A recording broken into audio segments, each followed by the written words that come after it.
d'entrer dans un temps de louange.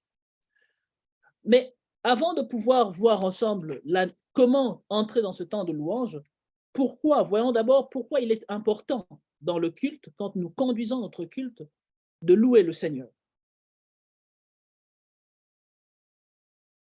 Dans 1 Corinthiens chapitre 1er, 1 Corinthiens chapitre 1er, le verset 1 à 9, l'apôtre Paul commence par dire d'une certaine façon la grâce, plutôt la louange à Dieu. Il dit: Paul, apôtre de Jésus-Christ par appel, par la volonté de Dieu, et le frère Sosthène, à l'église de Dieu qui est à Corinthe, à ceux qui ont été consacrés en Jésus-Christ et qui sont saints par appel, à vous tous qui, en tout lieu, invoquent le nom de notre Seigneur Jésus-Christ, qui est leur Seigneur, mais aussi notre Seigneur. La grâce et la paix à vous de la part de Dieu notre Père et de Jésus-Christ notre Seigneur. Il dit: je rends grâce toujours à mon Dieu à votre sujet pour la grâce que Dieu vous a été pour la grâce de Dieu qui vous a été accordée en Jésus-Christ, car en lui vous êtes devenus riches en toutes et de toute parole et de toute connaissance, puisque le témoignage du Christ a été confirmé en vous. Dès lors, et ainsi de suite, il poursuit l'apôtre Paul. Dans ce texte de Corinthiens, l'apôtre Paul, dans sa salutation, commence aussi par dire les bienfaits de Dieu pour la communauté. Puisqu'il est important de dire que celui qui nous donne cette parole de grâce, c'est celui-là aussi qui nous remplit de ses biens. Et si Paul, dans cette lettre aux Corinthiens, commence par une parole de louange, ce n'est pas anodin. La lettre aux Corinthiens, comme certains le savent, c'est une lettre où l'apôtre Paul vient régler un conflit, où il est lui-même rejeté, il est contesté. Mais avant d'entrer dans le cœur de ce conflit, il dit: je préfère d'abord rendre grâce à Dieu, rendre grâce à celui qui a fait en sorte qu'aussi bien moi, Paul, que vous, nous soyons au bénéfice de sa grâce. Je préfère dire la louange de celui qui a fait en sorte que moi qui suis venu ce matin au culte en bonne santé, et vous qui êtes venus pesés par la maladie, pesés par l'échec, pesés par l'angoisse, et vous et moi, nous sommes au bénéfice d'un Dieu qui nous remplit chaque matin de ses bienfaits. N'est-ce pas le psalmiste qui nous invite à compter les bienfaits de Dieu, à les mettre tous devant nos yeux, et nous verrons en l'adorant combien ses bienfaits sont énormes. Et celui qui est maître dans la louange, en tout cas dans les écrits du Nouveau Testament, c'est l'apôtre Paul. Il rend grâce à Dieu, il rend continuellement grâce à Dieu. Louer le Seigneur, c'est pas d'abord chanter une chanson qu'on dira douce ou paisible. Louer le Seigneur, c'est d'abord dire ses hauts faits, dire ses bienfaits. Sommes-nous capables, quand on conduit un culte en tant que liturge, en tant qu'Église, d'oser dire les bienfaits de Dieu pour nous? Chers amis, c'est en arrivant en France que je me suis rendu compte qu'il était beaucoup plus facile de vivre sa foi au Maroc. Parce qu'on est dans un terreau où les gens sont à l'écoute de tout du fait religieux. Les gens sont à l'écoute, les gens sont croyants, disons ça comme ça. En France, on est dans une société, non pas de la laïcité, mais du laïcard, où les gens sont, où l'Église est en marge de la société. Il n'est pas simple de parler de Dieu.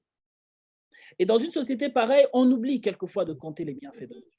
C'est en arrivant ici que je me rends compte que le fait d'avoir la possibilité chaque dimanche de venir, d'aller à l'église, de louer le Seigneur, de rentrer chez moi dans un pays musulman, ce n'est pas un acquis, ce n'est pas donné. Ne serait-ce que pour ça, nous avons là un bijou pour dire à Dieu merci. Et nous n'avons pas besoin de le lui dire par beaucoup de mots, juste le louer et le rendre grâce pour notre présence dans cette terre, dans ce pays. Louer Dieu aussi, parce que la louange nous permet de nous décentrer vis-à-vis de nous-mêmes. Quand je loue Dieu, je reconnais en lui une autorité qui me dépasse et qui me dépassera toujours. Quand je loue Dieu, par la louange, je donne à Dieu, disons plutôt nous donnons à Dieu, puisque ce n'est pas que du liturge qu'il s'agit ici, mais de toute la communauté, nous donnons à Dieu la primauté de notre culte. Nous pouvons louer le Seigneur sans pour autant chanter. Nous pouvons aussi le louer par la chanson. Encore faudrait-il que le conducteur de culte choisisse un chant de louange. J'insiste, un chant de louange n'est pas un chant qui soit doux par nature. Ce qui fait la louange, ce n'est pas la mélodie, c'est le contenu. Et du reste, ce qui fait l'adoration aussi, ce n'est pas la mélodie, c'est le contenu. Une autre histoire qui est extraordinaire dans la Bible, c'est dans Luc chapitre 17, je ne vais pas le lire parce que le temps file. Dans Luc chapitre 17, le verset 11 à 18, il nous est raconté l'histoire des 10 lépreux. On nous dit que les 10 lépreux, qui n'avaient pas le droit de citer, vont heureusement rencontrer un certain Jésus. Et là aussi, le Seigneur Jésus leur donne une parole. Ils reçoivent cette parole sans être guéris, ils se mettent en chemin. Ce qui est extraordinaire, puisque finalement, ce récit, une parenthèse, nous dit que la foi n'est pas un état de fait, la foi est avant tout cheminement. Pendant qu'ils étaient en chemin, ils sont guéris. Et sur les 10, on nous dit que 9 se précipitent chez les prêtres pour pouvoir faire enregistrer globalement leur guérison et être légitimes pour le culte, puisque les lépreux n'avaient pas droit de citer. Mais le texte nous dit qu'un 10e revient à ses pas, il réfléchit un moment, il fait demi-tour et il revient à ses pas pour glorifier Dieu. C'est extraordinaire.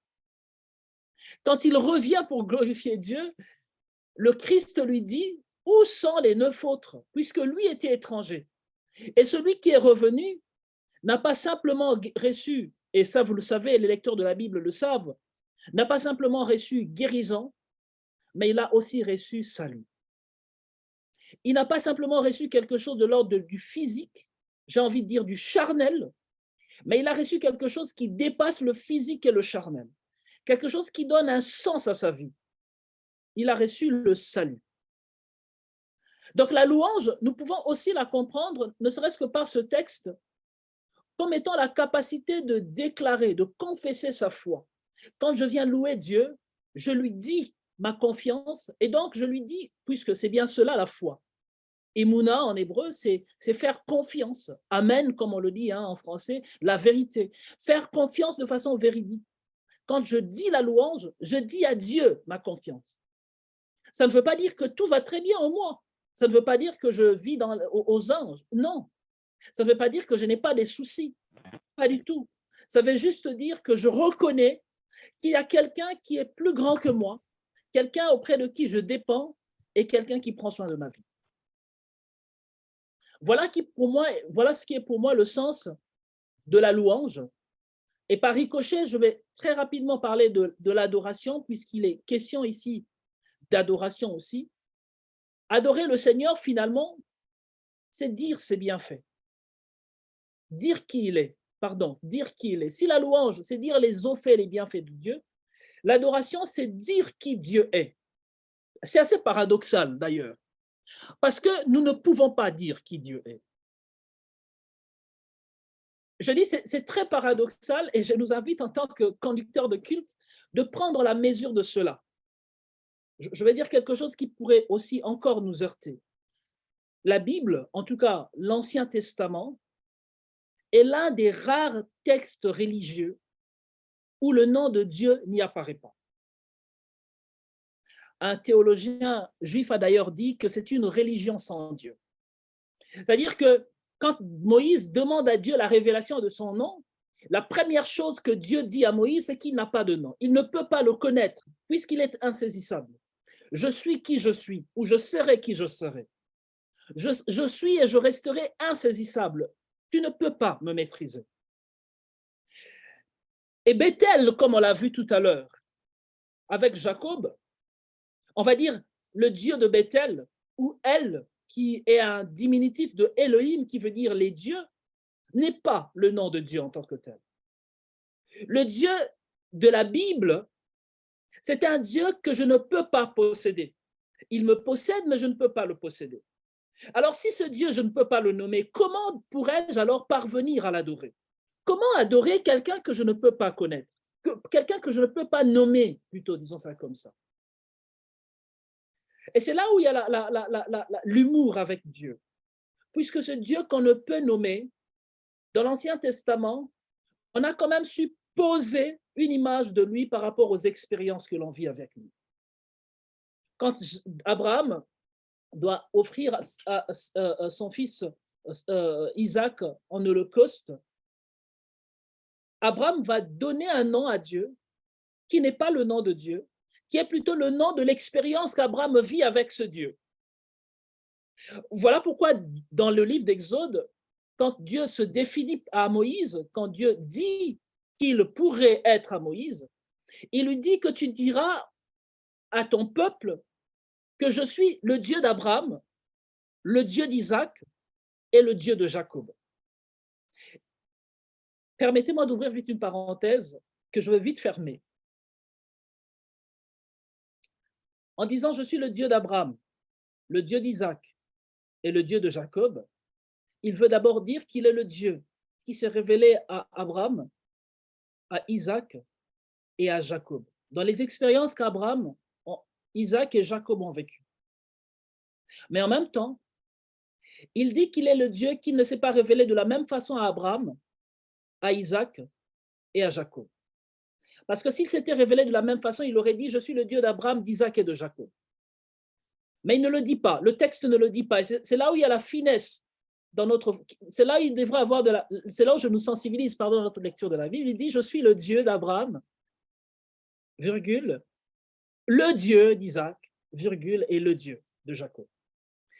L'expérience que je vis avec Dieu en tant que liturge qui conduit le culte du 19 février n'est pas la même expérience que le liturge qui conduira le culte du 26 février vit avec Dieu.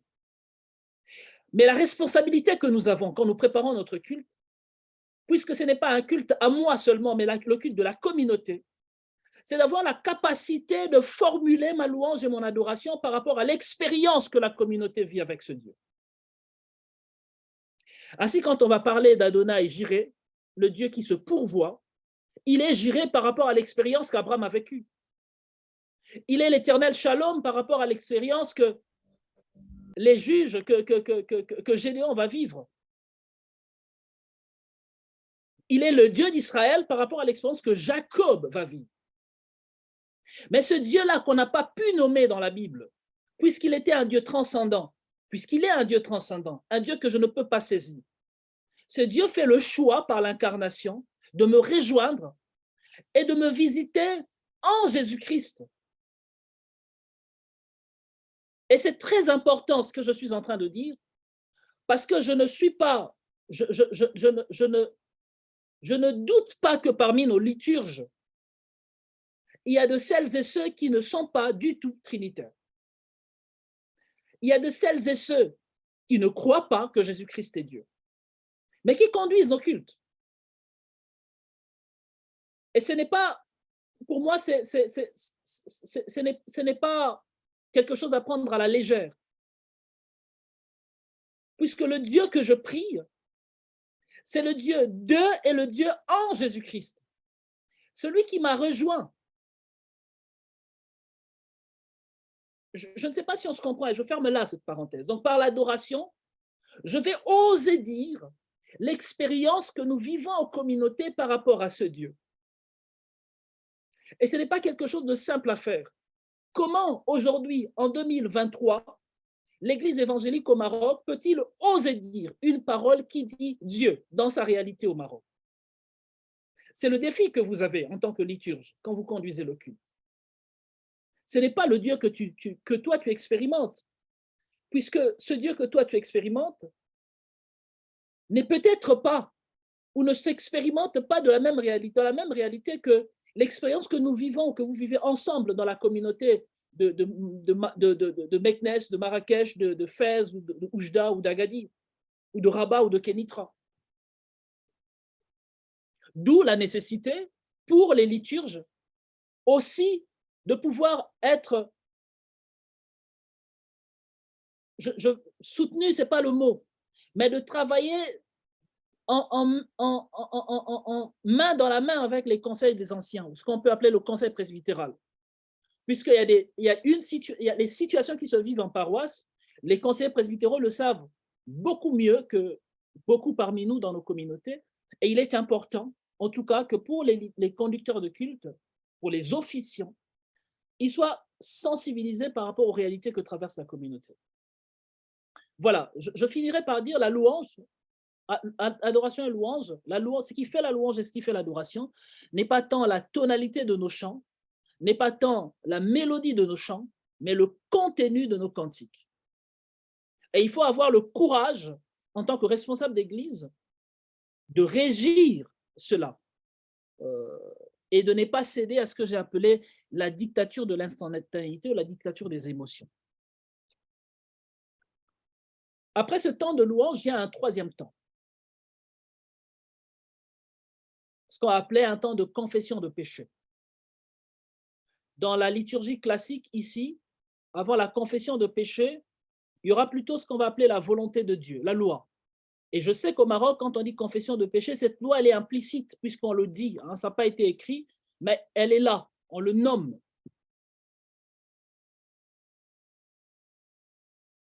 Et il est important de commencer par l'énoncé d'une volonté de Dieu ou d'une loi pour savoir finalement, pour comprendre la pertinence du péché que je confesse.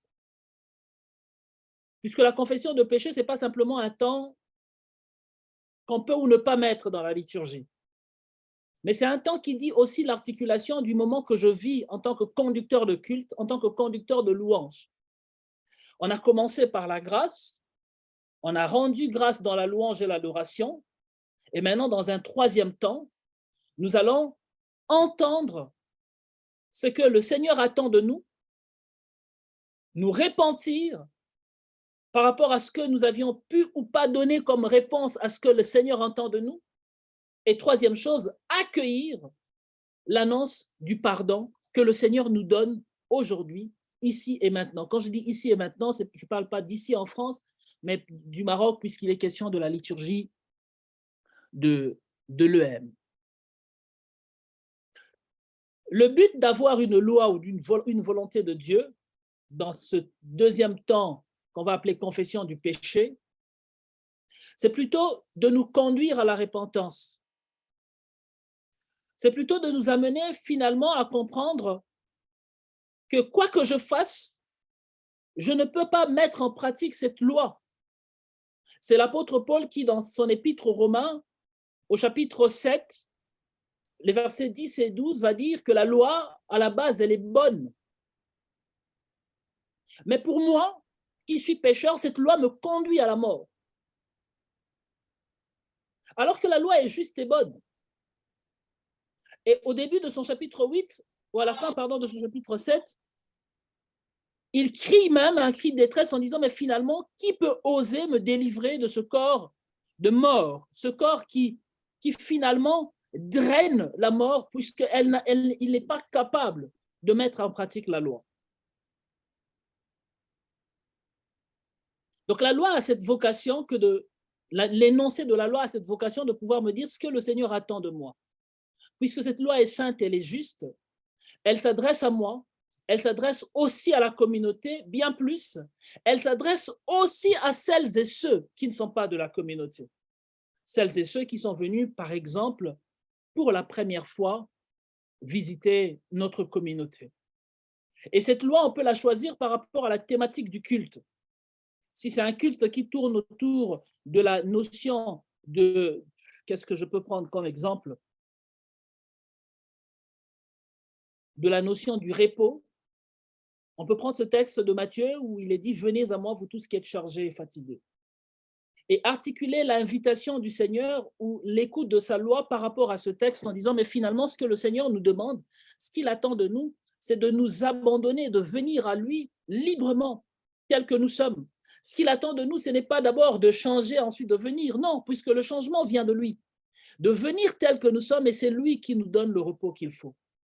c'est lui qui nous donne l'apaisement qu'il faut. Voilà, la loi a cette vocation de nous conduire à la repentance, mais en même temps, au-delà de la repentance, cette loi a aussi vocation de nous conduire à la grâce de Dieu, à reconnaître la grâce de Dieu. Parce que si nous sommes pardonnés, ce n'est pas seulement parce que nous avions confessé nos péchés, c'est aussi parce que la grâce de Dieu nous couvre. Il y a les deux qui entrent en jeu. Cette loi peut être aussi citée dans les 10 paroles, tu ne tueras pas, et ainsi de suite. Je ne veux pas trop m'étaler dans ce propos, mais voilà, il y a la loi, où la déclaration de la parole de Dieu, selon les liturgies, c'est nommé d'une façon ou d'une autre. Après cette déclaration de la parole de Dieu, viendra un second temps qui est un temps de repentance. Et ce temps de repentance, c'est la communauté qui se repent, ce n'est pas le liturge qui se repent, c'est la communauté qui se repent en tant que communauté ecclésiale, mais c'est aussi dans cette communauté chaque personne qui sincèrement s'approche de Dieu et se repent. Et point besoin pour ce temps d'ailleurs de pouvoir ensemble le faire comment je peux dire, à l'unisson. Quelquefois, juste un silence, quelquefois, juste un temps d'intériorité suffit pour pouvoir nous décharger, nous libérer de ce qui pèse sur nous. Voilà, loi, après la loi, la repentance, où nous demandons pardon à Dieu, où nous disons à Dieu finalement, Seigneur, je viens m'abandonner à toi et je viens me repentir. La repentance d'ailleurs qui peut aussi être définie comme étant la synthèse de la prédication de Jésus, où il est d'ailleurs dit dans l'évangile de Marc, le temps est accompli et le règne de Dieu est proche, et le Christ ajoute, répentez-vous et croyez à la bonne nouvelle. Et c'est aussi l'annonce que va faire Jean-Baptiste, aussi de se repentir, de revenir à Dieu. Se repentir, c'est accepter d'abandonner notre état précédent, notre façon d'agir qui nous éloignait de Dieu, pour nous mettre en symphonie avec ce que Dieu veut de nous. Et cette repentance, au-delà d'être une réalité cultuelle, elle doit aussi être une réalité communautaire. Je m'explique. L'apôtre Paul, Luc, écrit dans les Actes des Apôtres, au chapitre 2, le verset 38, il dit « Repentez-vous et que chacun de vous se fasse baptiser au nom de Jésus-Christ. » Et Luc pose la repentance comme étant une prérogative du baptême, et le baptême comme étant finalement une prérogative d'un changement d'état. Baptême ici, non pas simplement comme étant le fait de plonger quelqu'un dans l'eau, mais vraiment un passage entre le vieil homme et le nouvel homme. Un passage entre la nature, l'ancienne nature et la nouvelle nature. Et pourquoi je le dis? Parce que finalement, je disais que la repentance est d'abord quelque chose à faire dans la communauté, un temps communautaire, mais elle est aussi un temps personnel où les uns et les autres, frères et sœurs dans la communauté, nous devons avoir le courage et la force de pouvoir confesser nos péchés les uns les autres. En réalité, c'est ce qui fait la communauté chrétienne. Mais c'est une réalité qui, malheureusement, nous avons perdue parce qu'il y a eu beaucoup d'abus, parce que beaucoup d'abus de confiance, je ne vois même pas un autre terme pour le définir. Il est bien dommage aujourd'hui dans nos communautés, nous allions chercher le secours et le réconfort ailleurs, l'oreille ailleurs, alors que la communauté est faite pour ça. N'est-il pas dit dans les épîtres de Paul, confessez vos péchés les uns les autres? Donc pour que cette confession soit vécue dans le culte comme vraiment un temps où nous nous déchargeons et non pas simplement un temps liturgique de répétition, il est important et indispensable que la personne qui vient dire au Seigneur, Seigneur, pardonne mon offense, ait le courage et la force d'aller le dire à un frère, à une sœur, mon frère, ma sœur, j'ai péché contre toi, pardonne mon offense. C'est le Seigneur Jésus d'ailleurs qui dira que si tu veux offrir ton offrande, va d'abord te réconcilier avec la personne avec qui tu as un souci et ensuite viens pour pouvoir offrir ton offrande. Pardon. Pendant ce temps de repentance, le liturge peut aussi lire un psaume, le psaume 51 par exemple, qui est cette repentance de David, et l'élever comme étant une prière. l'élever comme étant une prière qui dit le retour à Dieu. Je disais que le propre de la repentance est vraiment de pouvoir dénoncer ce que l'on a fait et revenir vers le Seigneur et revenir vers finalement sa volonté pour nous. C'est d'ailleurs le terme, le sens du mot teshuva en hébreu qui veut dire se repentir. En grec, on va retrouver le même mot pour parler de conversion et de repentance. C'est le mot métanoïa, mais pour moi, le mot métanoïa ne rend pas vraiment compte de la conversion, alors que la teshuva rend compte de la conversion parce que la teshuva dit le retour vers Dieu ou la réponse à une question que Dieu nous pose, où es-tu et où est ton frère? Et à cette réponse que Dieu me pose, je reviens vers lui par une parole de repentance.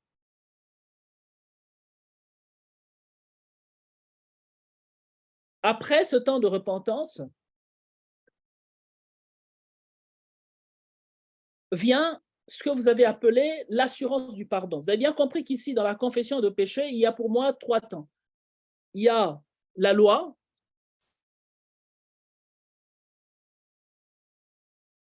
la repentance, et un 3e temps qui est là, le pardon, l'annonce du pardon.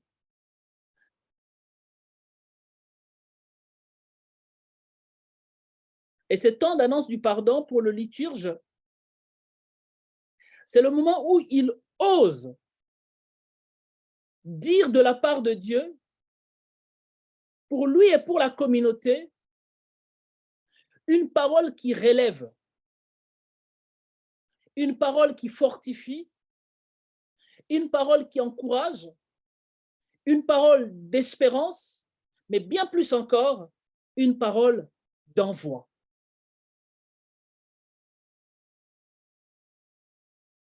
Martin Luther, qui est un des réformateurs, va avoir une compréhension assez extraordinaire de ce qu'il va appeler le pardon et la justification par la foi. C'est encore Nuis qui le cite dans son livre.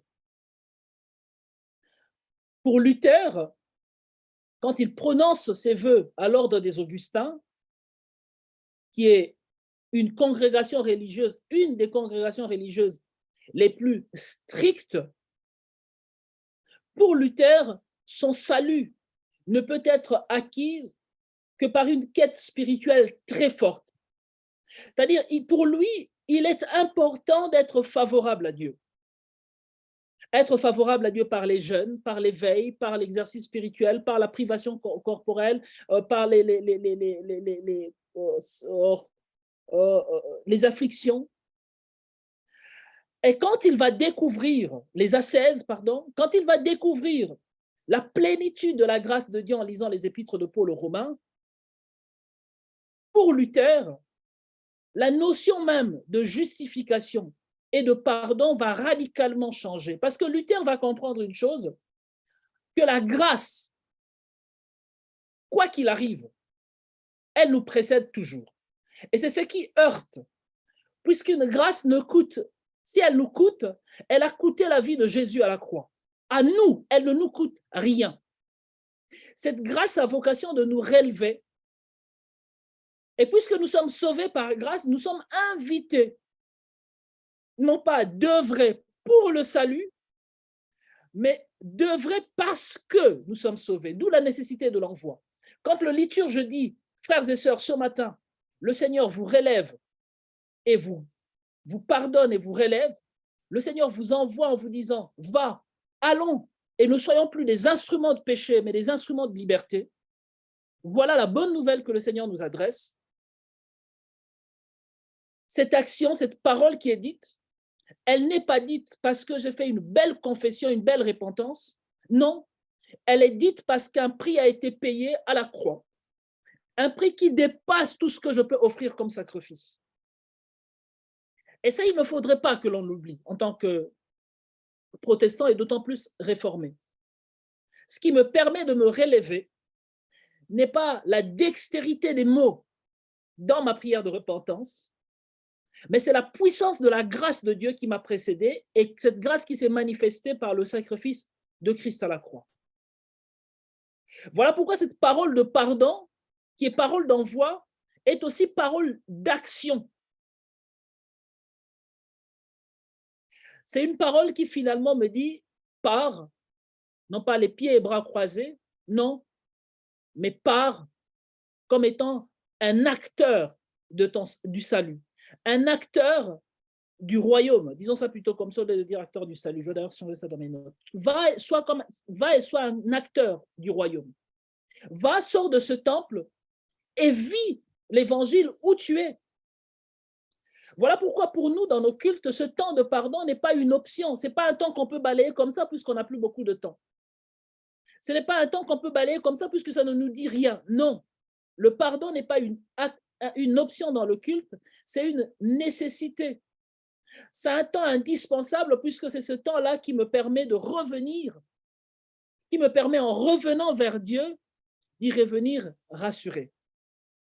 Et de savoir que si un frère ou une sœur a refusé à mon égard une parole de grâce, Dieu me donne une parole de grâce et une parole de pardon. Un chanteur de chez moi a dit une phrase extraordinaire, il est malheureusement décédé. Il a dit, si l'homme qui ne connaît les cœurs nous condamne, Dieu qui vit dans nos cœurs compatit. Et au-delà du fait que ce Dieu-là qui vit dans nos cœurs compatit, il pardonne, il relève, il transforme. Maintenant que je suis assuré de ce pardon, renouvelé par ce pardon, une autre chose dans la liturgie de l'EM en tout cas, et aussi dans la liturgie classique, c'est la confession de foi. Finalement, ce temps de confession de foi, c'est quoi globalement?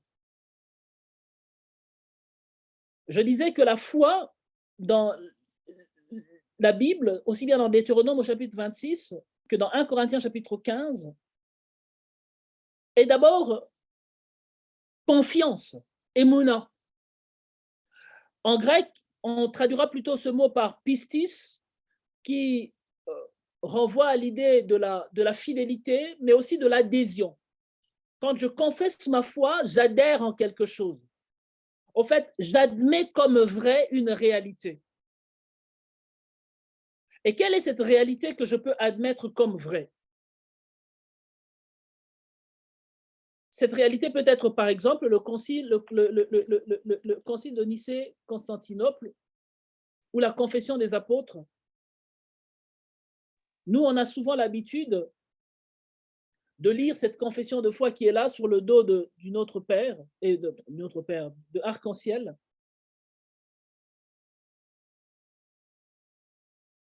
Pourquoi? Parce que cette confession des apôtres nous a été donnée par des personnes qui nous ont précédés, qui ont réfléchi avant nous, qui ont pensé la foi avant nous, et ce serait naïf pour nous de croire que nous sommes plus intelligents qu'eux, que nous avons mieux compris la foi qu'eux, puisque les défis que nous partageons aujourd'hui sont aussi les défis qu'eux ont partagés. Quand je dis la foi, j'adhère à la foi qu'a, pour prendre l'exemple de Moïse encore, la foi auquel a cru, ou la confiance qu'a eue Abraham avant Moïse, Isaac avant Moïse et Jacob avant Moïse. Confesser sa foi, finalement, c'est de dire, Seigneur, je m'associe à celles et ceux qui m'ont précédé et je crois comme vrai que Dieu est, je crois que Jésus-Christ est le Christ de Dieu, le Messie envoyé par Dieu. Je crois qu'il est ressuscité des morts. Je crois en l'Esprit Saint et je crois en l'Église sainte et universelle. C'est un peu d'ailleurs le credo que l'apôtre Paul va énoncer dans 1 Corinthiens chapitre 15. Et il dit, si ce credo-là ne tient plus, il n'évoque pas l'Église universelle dans le sens, dans les termes dont je les ai évoqués ici, mais le fait que Christ soit mort et ressuscité, il dit, si cela ne tient plus, alors notre foi est vaine. Maintenant, à la place de cette confession de foi, nous pouvons aussi déclarer notre foi, puisque la confession de foi est d'abord quelque chose qui est pensé et décidé dans une dimension plutôt globale de l'Église, universelle, on dira, Alors que la déclaration de foi est quelque chose qui est décidé et pensé dans une dimension locale, une dimension plutôt ecclésiologique. Et il dit, l'Église du Maroc, pardon, elle dit sa déclaration de foi. Et cette déclaration de foi va être articulée par rapport à la réalité des frères et sœurs de cette Église, qui souvent sont des personnes qui viennent et qui repartent. Et quand ils viennent avec un acquis, ils sont considérés comme étant fils et filles d'un même père, ils reçoivent un acquis et ils partent comme prophètes et prophétesses pour annoncer aussi les merveilles de Dieu qu'ils ont pu avoir comme acquis au Maroc, l'annoncer ailleurs. Voilà un peu le cœur de la déclaration de foi du Maroc. Après, il y a aussi d'autres déclarations de foi qu'on peut retrouver dans d'autres églises qui peuvent aussi nous parler. Il y a des livres qui sont où on va retrouver des confessions, des déclarations de foi qui peuvent aussi nous interpeller, d'autres églises, d'autres pays, mais qui pour nous, si la base, le socle, c'est-à-dire Jésus-Christ mort et ressuscité, si ce socle-là tient, alors nous pouvons cheminer ensemble. Si la base et le socle ne tient plus, mon avis à moi, hein, sincèrement, ce ne serait plus une confession de foi que nous pouvons partager en Église. Puisque ce qui fait une confession de foi, c'est qu'elle doit d'abord être une confession qui soit biblique, j'ai même envie de dire trinitaire, qui soit véridique, non pas dans la mesure où elle dit vrai, mais qu'elle dit la vérité en Christ, puisque Christ est chemin, vérité et vie, on peut y revenir, et autre chose qui dise l'unité du corps du Christ. À part la confession de foi, et je vais m'arrêter à cette troisième partie avant de prendre le deuxième lot, à part la confession de foi, on a un troisième moment cultuel qui est la partie 7 dans la liturgie de l'EM, qui est le temps de la parole. Donc, je dis troisième moment parce que le premier moment, c'est le temps d'accueil, louange, adoration. Deuxième moment, temps de confession, loi, confession, repentance. Troisième moment, temps de la parole, prédication, donc prière d'illumination, prière d'illumination, prédication, lecture biblique et puis prédication. Donc, je vais l'aborder rapidement. Nous allons prendre la pause et quand nous reviendrons, nous allons très vite parler des annonces, des offrandes et de l'intercession et nous passerons aux transitions pour les différents moments et donc à la musique dans le culte, la pertinence, la place et qu'est-ce qui fait la musique liturgique, quoi. Donc d'abord par rapport à la prière d'illumination, dans ce fameux texte de la tentation de Jésus dans Matthieu chapitre 4, le Seigneur dit au malin finalement que l'homme ne vit pas que de pain, mais de toute parole qui vient de la bouche, qui sort de la bouche de Dieu. Au Maroc, la réalité est que le liturge peut être autre que le prédicateur. Ici, en France particulièrement, dans 90% d'églises de tradition protestante, le liturge est le prédicateur. C'est soit le pasteur, soit le prédicateur laïque. Et pour être prédicateur laïque, il y a 2 années de formation théologique où tout ce contenu que j'ai osé ou j'ose nous donner en 3 heures du temps, ils vont passer 2 ans pour pouvoir étudier, articuler ce contenu du culte, mais aussi les textes bibliques, les langues bibliques. Donc, si le liturge n'est pas le prédicateur, ce temps de prière d'illumination, c'est un temps où la communauté se dispose finalement à recevoir cette parole que le Seigneur a à nous annoncer aujourd'hui. Je vais peut-être l'articuler autrement, puisque la parole que le Seigneur a à nous annoncer, elle nous l'annonce déjà depuis le début du culte, rappelez-vous, depuis la parole de grâce, Dieu commence à nous dire une parole. Parce que je l'ai dit, ce qui fait le culte, ce n'est pas le lieu, mais c'est la parole que l'on reçoit. Or, par la prédication, notre prière, c'est finalement que la parole d'homme devienne parole de Dieu. Puisque le prédicateur qui va prêcher, ou le liturge d'ailleurs qui va prêcher avec ses susceptibilités, il va prêcher avec ses défaillances, il va prêcher avec ses qualités, il va prêcher avec ses problèmes linguistiques, il va prêcher avec ses humeurs peut-être. Et nous voulons que toutes ces choses qui finalement font qu'il soit Louis, et ce serait dommage de lui demander de ne pas être lui, toutes ces choses qui font qu'il soit lui ne fassent pas entrave à la parole que Dieu veut déposer dans mon cœur. Voilà le sens d'une parole, d'une prière d'illumination. On peut même d'ailleurs réécouter cette parole ou cette prière d'une autre façon. Hein. C'est dans le livre d'Ézéchiel, à un moment, l'ange dit au prophète Ézéchiel de prendre le rouleau, de le manger et que ce rouleau remplisse ses entrailles. Et il dit que le goût de ce rouleau était amer dans sa bouche, mais il était tendre dans ses entrailles. Et que cette parole, quand bien même elle pourrait être dure, qu'elle nous permette de croître dans notre chemin de foi. Voilà, c'est le défi de la prière d'illumination. Cette prière d'illumination a aussi le défi de pouvoir dire ensemble en tant que communauté que finalement que le Saint-Esprit rende dans nos cœurs un témoignage intérieur.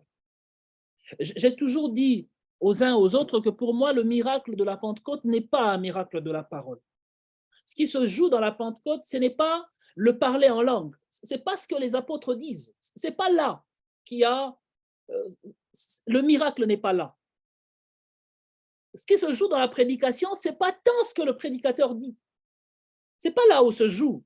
Le miracle n'est pas là. Ce qui va se jouer aussi bien dans la Pentecôte qu'à la prédication dominicale, puisque la prédication du culte de dimanche est d'abord un temps de festoiement, un temps où nous disons ensemble, nous fêtons ensemble Pâques, c'est ce que les uns et les autres entendent. Un peu comme à Pentecôte d'ailleurs. Le miracle, le lieu du miracle à Pentecôte, c'est l'oreille. Ce n'est pas la bouche des apôtres. Ce n'est pas la bouche de celles et ceux qui disent les merveilles de Dieu. C'est les oreilles de celles et ceux qui entendent dans leur langue les merveilles de Dieu. Et quand je prie, quand nous prions en communauté pour la prédication qui va être donnée, l'essentiel, c'est de dire, Seigneur, finalement que cette parole résonne dans nos cœurs. C'est d'ailleurs pour cette raison que nous pouvons être 50, 100, 200, 300, 400 dans une communauté.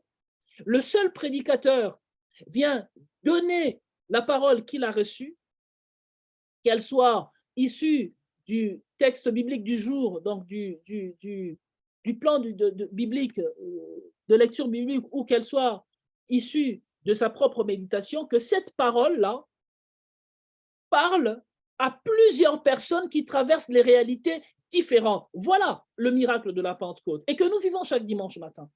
Ici, nous, on n'a pas le droit je n'ai pas moi, ici, dans l'église où je suis pasteur, de prendre n'importe quel texte. En fait, on a un livret, un guide de lecture biblique, ça c'est pour l'année 2023.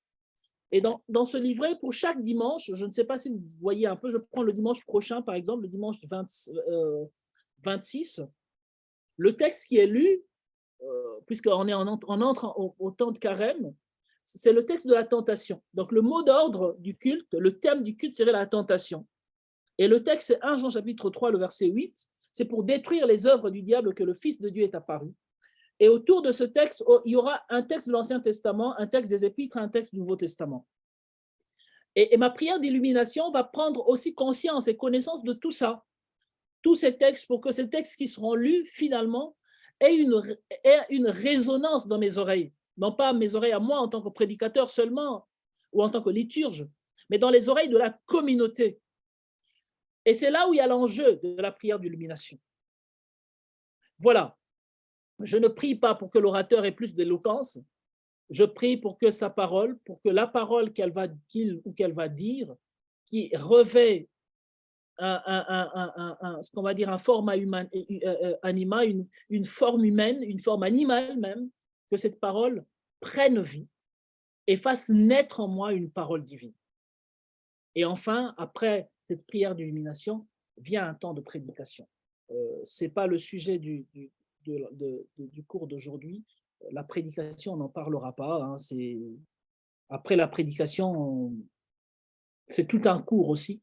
Donc, on n'en parlera pas. Ce que je nous propose, c'est de nous arrêter ici au temps de ce temps de prédication, de prendre un temps de pause. Et puis, quand on reviendra, on parlera des annonces, des offrandes, de l'intercession, de l'envoi et la bénédiction. Et enfin, dans la grosse partie de cette deuxième partie, ce serait vraiment comment articuler ces différents moments du culte, l'articulation se fera par des répons et par les chants. Et donc, quelle est la place et la nécessité du chant dans nos cultes? Et qu'est-ce qui distingue ce qu'on peut appeler un chant religieux d'un chant profane? Un chant religieux de ce qu'on pourrait peut-être péjorativement appeler un chant sacré. Voilà. Merci pour tout et que Dieu vous bénisse. Voilà, donc, merci beaucoup, pasteur. Nous allons prendre la pause et déjà, je vais passer deux annonces. La première annonce, ne vous déconnectez pas, puisque je pense qu'on a un petit souci de reconnexion. Donc, pour ne pas vraiment être devant ce fait-là, ne vous déconnectez pas, parce que vous risquerez d'avoir du mal à vous reconnecter. Hein, nous aurons peut-être du mal à vous admettre à nouveau, quoi. Donc, ça, c'est la première annonce. La deuxième annonce, c'est Maxi, tu peux arrêter le partage d'écran. Je vais juste vous annoncer les deux cours des jours suivants. Donc, vous aurez... voilà, j'espère, Pasteur Maxi, est-ce que vous voyez ce que Oui, oui, je vois. je Théologie viens? pratique. Donc, à la fin, nous le ferons bonnement. Nous aurons les lundis dans le lundi déjà qui suivra, un cours de théologie pratique avec le pasteur Christian Sêtre, qui est d'ailleurs consultant. Et donc, le 20, nous parlerons de la communication. Veuillez noter ces dates.